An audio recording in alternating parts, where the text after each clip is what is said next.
Long before the jingle of coins filled the pockets of Danish traders, a different system ruled the marketplace. In the early Viking Age and for centuries before, trade was a direct affair, a world of barter and exchange. If a farmer needed a new axe, he might trade a sack of grain or a healthy sheep for it. This was a simple system, built on trust and the immediate needs of the community. People traded goods for goods, services for services. The value of an item was not fixed but was negotiated on the spot. A dance of supply and demand played out in bustling village markets and along windswept coastal trading posts. It was a personal and tangible way of doing business, rooted in the very fabric of daily life. This system, however, had its limits. What if the blacksmith didn't need grain? What if he already had enough sheep? To solve this problem, a more flexible form of wealth was needed, something everyone would accept. This is where precious metals, especially silver, entered the story. Silver became the universal currency of the Viking world, not as neat round coins, but in a much more raw and practical form. It was carried as jewelry, arm rings, neck rings, and brooches, or as ingots and chunks of raw metal. This wasn't just for show, it was a wearable bank account, a portable store of wealth that could be used for large transactions or saved for the future. When a Viking needed to make a purchase, he wouldn't hand over a pre-measured coin. Instead, he would take out a piece of silver, perhaps a beautiful arm ring given to him by a chieftain, and chop off a piece. This is what we now call hack silver or hack silver. Small, portable scales were a vital tool for every merchant, used to weigh the silver fragments with great precision to determine their exact value. The purity of the silver was what mattered, not its shape. A piece of a bracelet from Ireland was worth just as much as a chunk of a silver cup from the Abbasid Caliphate, as long as it weighed the same. This created a dynamic and far-reaching trade network. This age of hack silver tells us something profound about the Vikings. They were practical, adaptable, and incredibly well-connected. The silver found in Danish hoards from this period comes from all over the known world. From Anglo-Saxon England, from the Frankish Empire, and most importantly from the Islamic world, brought back along the great river routes of the East.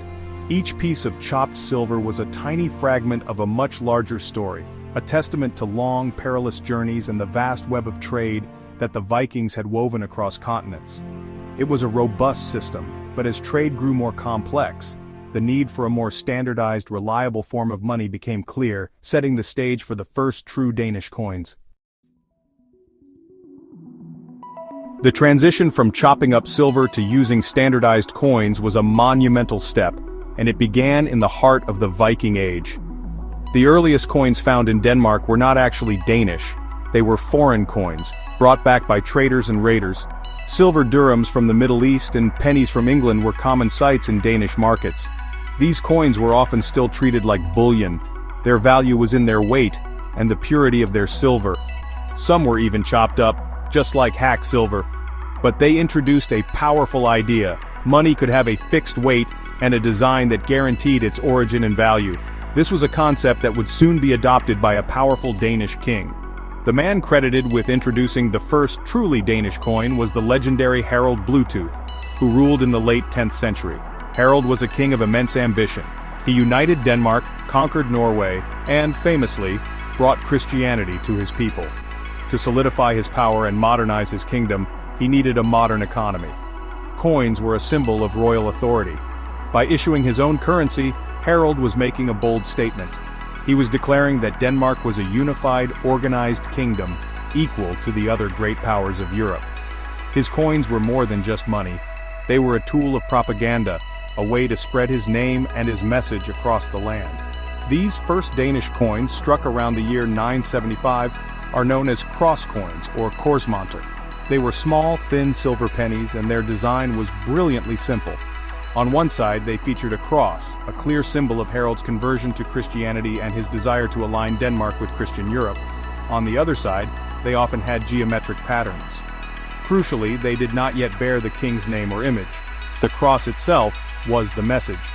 These coins were minted in places like Hedeby, a bustling Viking trading town, and they were a radical innovation. For the first time, people in Denmark could use a piece of money whose value was guaranteed not just by its weight, but by the authority of the king who issued it. The introduction of these coins changed everything. It streamlined trade, making transactions quicker and easier. No longer did every small purchase require the use of scales and a knife. A merchant could now simply count out the required number of pennies. This standardization helped the king to collect taxes more efficiently and pay his soldiers and officials. It was a key step in building a centralized state. While hack silver would continue to be used for some time, Harold Bluetooth's simple cross coins marked a point of no return. They were the beginning of a long and fascinating story, the birth of a national currency that would evolve with the Danish nation itself over the next 1,000 years. The centuries that followed the Viking Age saw Danish coinage evolve dramatically. The seeds planted by Harold Bluetooth grew into a complex system that mirrored the changing fortunes of the Danish kingdom. During the High Middle Ages, under powerful kings like Canute the Great, who ruled a vast North Sea empire, the quality and quantity of Danish coins increased. Canute's pennies, minted in cities like Lund, Roskilde and Viborg, were heavily influenced by English designs. This was no accident. England was the wealthiest part of his empire and its coinage was respected across Europe. By mimicking the English style, Canute's coins gained instant recognition and trust, facilitating trade across his domains. As the Middle Ages progressed, the story of Danish coins became one of both expansion and fragmentation. The central royal authority sometimes weakened, and local powers began to assert themselves. Bishops and powerful lords gained the right to mint their own coins. This led to a huge variety of coin types circulating simultaneously. A merchant traveling across Denmark might have to deal with royal pennies, episcopal bracteates, thin coins struck on one side, and local tokens. While this variety is fascinating for historians today, it created confusion in the medieval marketplace. The value of a coin could depend heavily on where it was minted and who had issued it, making long-distance trade a complicated affair. Another significant trend during this period was the gradual debasement of the currency. Kings and rulers, often short of funds to pay for wars or lavish courts, would resort to a simple trick. They would mint new coins that looked the same as the old ones, but contained less silver. The difference, mixed with cheaper metals like copper, went straight into the royal treasury. This practice often led to inflation and a loss of public trust in the coinage. People would hoard the older, more valuable silver coins, leaving only the debased currency in circulation. This cycle of debasement and monetary confusion was a recurring problem throughout the Danish Middle Ages. Despite these challenges, the medieval period was crucial for laying the foundations of a national monetary system. The number of mints grew, and the very concept of using coins became deeply ingrained in Danish society, reaching even the smallest villages. Coins from this era tell a rich story. They feature portraits of kings, religious symbols, and coats of arms, each design a small window into the political and cultural world of the time. They track the rise and fall of royal power, the influence of the church, and the growing importance of cities as centers of commerce. The chaotic but vibrant world of medieval Danish coinage was slowly paving the way for a more unified and stable system. The 16th century brought profound changes to Denmark, and its coinage was no exception. The Protestant Reformation, which swept through the country in the 1530s, had a massive impact on the nation's wealth and power structure. When the king broke with the Catholic Church, he seized its vast lands and treasures. This huge influx of wealth into the royal coffers gave the monarchy unprecedented power. It also gave the king the opportunity to finally tackle the chaotic state of the nation's coinage. The time of competing mints run by bishops and local lords was coming to an end. The king now had the means and the motive to centralize control over the money supply once and for all. Under strong kings like Christian III and Frederick II, the Danish minting system was reorganized and consolidated. The main royal mint was established in Copenhagen, which became the heart of the kingdom's financial life. While other mints still operated in places like Malmö, then part of Denmark, they did so under much stricter royal supervision. The goal was to create a single unified currency for the entire kingdom. This centralization was a key part of the broader project of building a modern, absolute monarchy. Controlling the currency meant controlling the economy, and controlling the economy was essential for maintaining a powerful state and a strong military. This era also saw the introduction of new and larger denominations of coins, reflecting Denmark's growing commercial ambitions. The small silver pennies of the Middle Ages were no longer sufficient for large-scale trade. The most important new coin was the silver specie dollar, a large, heavy coin modeled on the successful German thaler. The specie dollar became the backbone of the Danish monetary system for centuries, a trusted and stable unit of value used in international trade. Alongside it were smaller silver coins like the mark and the skilling, creating a more sophisticated system.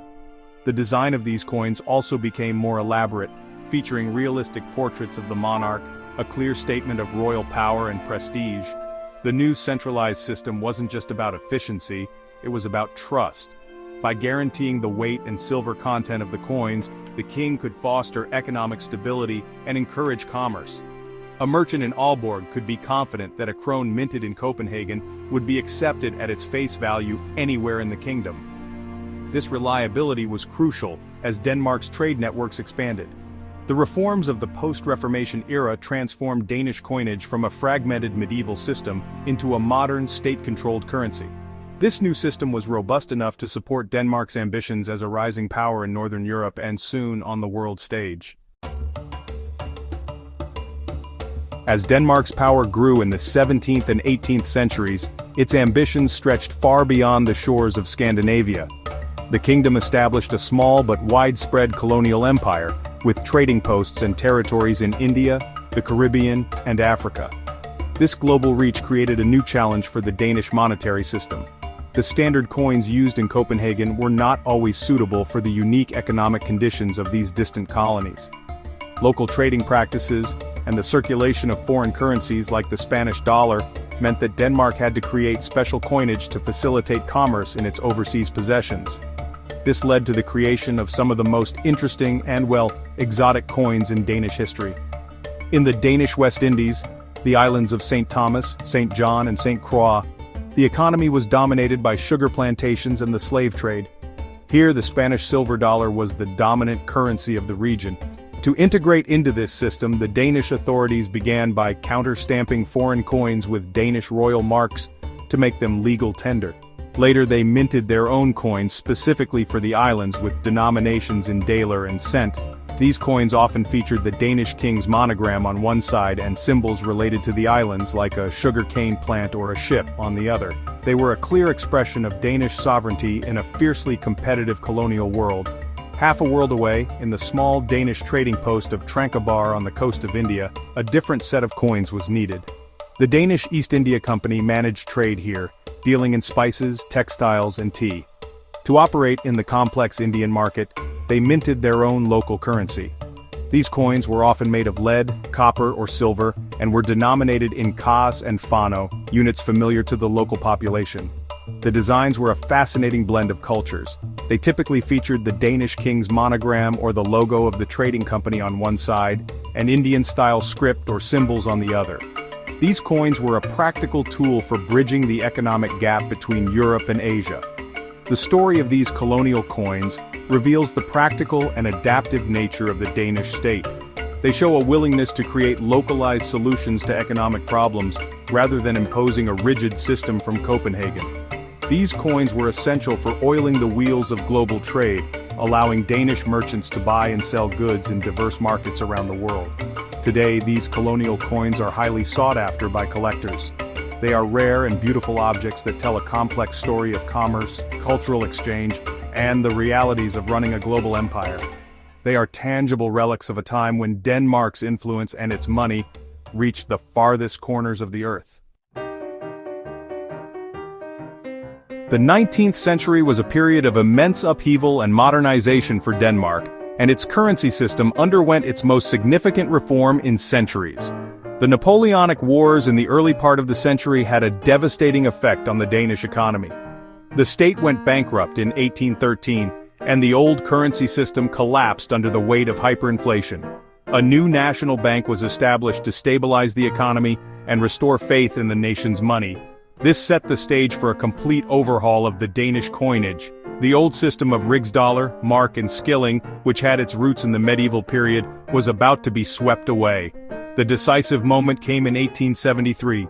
Denmark, along with Sweden, decided to form the Scandinavian Monetary Union. Norway joined 2 years later.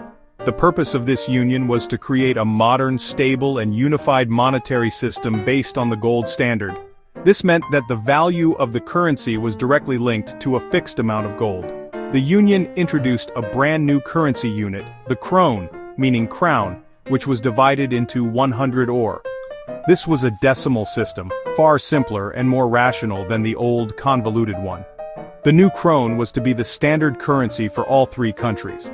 Under the terms of the Union, the coins of each country were declared legal tender in the other member states. A Danish 10-kroner coin was worth exactly the same as a Swedish or Norwegian 10-kroner coin, and it could be spent freely in Stockholm or Oslo just as it could in Copenhagen. This created a large integrated economic zone in Scandinavia, boosting trade and travel between the three nations. The new coins were struck in gold and silver, with their value guaranteed by their precious metal content. The 20-kroner and 10-kroner coins were made of gold, while the smaller krone and ore denominations were struck in silver and bronze. The Scandinavian monetary union was a remarkable achievement, a testament to the spirit of cooperation and modernization that defined the late 19th century. The new krone and ore coins were a symbol of this new era. Their designs were clean and modern, typically featuring the portrait of the reigning monarch on one side and the national coat of arms on the other.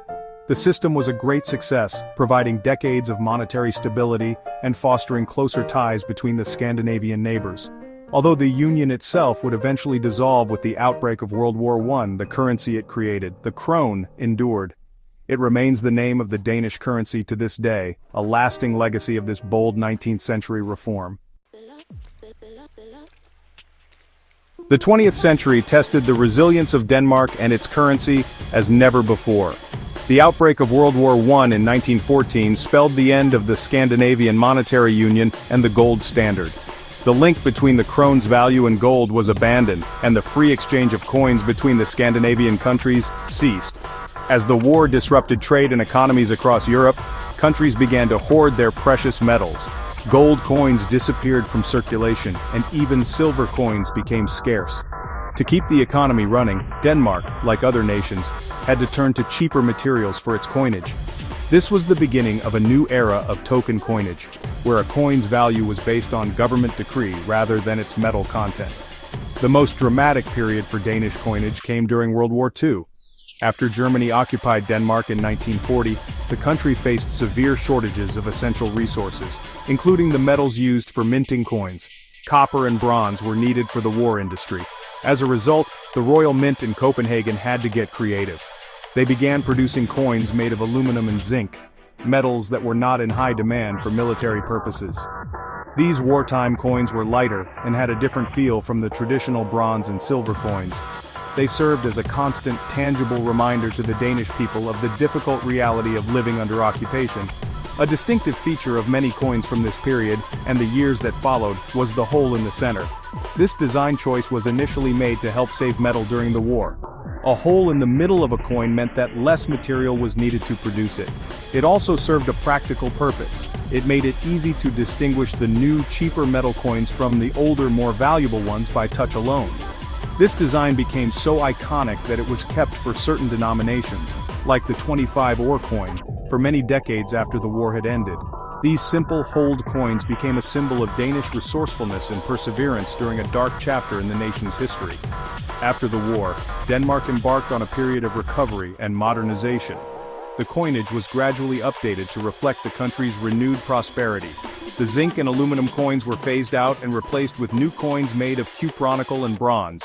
The designs were also modernized, reflecting a new, forward-looking national identity. The 20th century, with its 2 world wars and economic crises, had fundamentally changed the nature of Danish money. The era of precious metal coinage was over for good. The modern Danish krone was now a fiat currency, its value based purely on the trust and stability of the Danish state and its economy. This was a system forged in the crucible of a turbulent century. Today, the coins that jingle in the pockets of Danes are a product of a long evolution, designed to meet the needs of a modern, technologically advanced, and increasingly cashless society. The current series of coins was introduced in stages between 1989 and 1993, with a focus on creating a system that was both practical and aesthetically pleasing. The Royal Danish Mint, working with designers, created a series that is easy to distinguish, both for the public and for vending machines. This was achieved through careful variations in size, weight, metal alloy, and color. The result is a family of coins that is both functional and carries a sense of national identity. The current coin series consists of 6 denominations: the 50 Öre, and the 1, 2, 5, 10, and 20 kroner coins. One of the most thoughtful aspects of the series is its clear thematic structure. The Öre coin is made of bronze, while the 1, 2, and 5 kroner coins are made of a silver-colored cupronical alloy. The 2 highest denominations, the 10 and 20 kroner coins, are made of a golden-colored aluminum bronze. This color coding makes it simple to tell the coins apart at a glance. The 1, 2, and 5 kroner coins feature the monogram of the reigning monarch, Queen Margrethe II, while the 10 and 20 kroner coins bear her portrait, linking the modern currency directly to the ancient tradition of royal representation. Another distinctive feature of the modern series is the hole in the center of the 1, 2, and 5 kroner coins. While this design originated as a metal-saving measure during wartime, it was retained in the modern series for both historical and practical reasons. The hole makes the coins instantly recognizable by touch, which is particularly helpful for visually impaired individuals. The reverse sides of the coins are decorated with simple, stylized ornaments inspired by prehistoric archaeological finds, creating a subtle link between Denmark's ancient past and its present. The 50 Öre coin, the smallest denomination, features a heart on its reverse, a symbol taken from the Danish royal coat of arms. Over time, economic realities have led to changes in the lineup of circulating coins. As inflation reduced the purchasing power of the smallest coins, they became more expensive to produce than they were worth. Consequently, the 5 Öre and 10 Öre coins were withdrawn from circulation in 1989, and the 25 Öre coin followed in 2008. Cash transactions are now rounded to the nearest 50 Öre. This evolution reflects a global trend towards a less cash-reliant economy. While coins are still a part of daily life in Denmark, their role is slowly changing in a world increasingly dominated by digital payments, marking yet another chapter in the long history of Danish money. Beyond the coins used for everyday transactions, there is a whole other world of Danish coinage, the world of rare and commemorative coins. These are the special issues, the historical treasures, and the limited editions that are prized by numismatists, coin collectors, around the globe. These coins are valued not for their face value, but for their history, their rarity, their beauty, and the stories they tell about Denmark's past. For collectors, acquiring a rare Danish coin is like holding a piece of history in their hands, a direct physical link to a bygone era, a king, or a momentous event. Some of the most sought-after Danish coins are the early gold ducats and the large, impressive silver speciedalers from the 16th to the 19th centuries. These coins were often works of art in their own right, featuring intricate and highly detailed portraits of the monarchs. They were symbols of wealth and power, and because they were made of precious metal, many were melted down over the centuries, making the surviving examples incredibly rare. A well-preserved speciedaler of Christian IV, or a gold ducat from the colonial era can fetch very high prices at auction, representing the pinnacle of a collection of Danish coins. In more recent times, Denmark's National Bank has continued the tradition of issuing special coins to mark significant occasions. These are known as commemorative coins.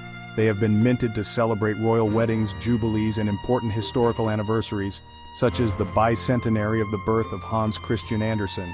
These coins are typically produced in limited quantities and are often made of silver or gold, with special designs created by leading artists and engravers. They are legal tender but are rarely spent.